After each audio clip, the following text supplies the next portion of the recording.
बिस्मिल्लाहिर्रहमानिर्रहीम। हम kitchen related phrasal verbs पढ़ रहे थे। हमने एक लिस्ट पढ़ी थी, हम उसको दोहरा लेते हैं पहले।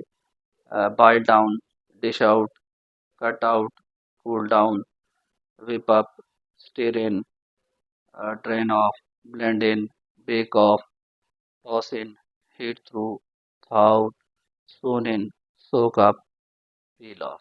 तो पहला आज का फ्रेजल वर्ब इस लिस्ट से peel off the skin of the potatoes before boiling them। आलू को उबालने से पहले उनका छिलका उतार लें। We peel off carrots. फिर खुवातीन फेस मास्क लगाती हैं अपने चेहरे पे, तो पील ऑफ करते हैं उसका जो अब जब वो ड्राई ऑफ होता है तो उसके बाद उसको पील इट ऑफ। इन मुस्लिम मौके पे आप पील ऑफ का इस्तेमाल कर सकते हैं। फिर आप बस अल्लाह फिर dish out. She dished out the food to the guests. उसने मेहमानों को खाना पेश किया। प्लेट्स में खाना रखते हैं सर्व करने के लिए। डिश अप भी सर्व करने के लिए, तकसीम करने के लिए इस्तेमाल होता है। तो डिश आउट, प्लेट्स में खाना रखते हैं और फिर आप तकसीम करते हैं। उसके बाद है कट आउट। एक बड़े पीस से एक छोटा सा पीस काट लेते हैं आप। एक बड़े केक से छोटा सा केक का पीस लेते हैं। तो cut out the cookie shapes from the dough.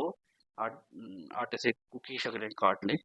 Image में एक स्वेटर है, उससे एक छोटा सा कट आउट किया फ्लावर शेप पीस। उसके बाद हमारा फ्रेजल वर्ब है कूल डाउन, ठंडा करना। Let the pie cool down before serving.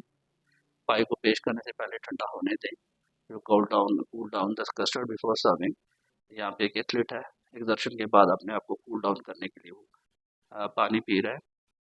तो मुस्लिम वाक़े पे आप कूल डाउन करने के लिए, ठंडा करने के लिए इस्तेमाल किया जाता है। इसके बाद हमारे पास फ्रेजल वर्ब है boil down. Boil down the sauce until it thickens. Chutney को गाढ़ा होने तक पकाएं।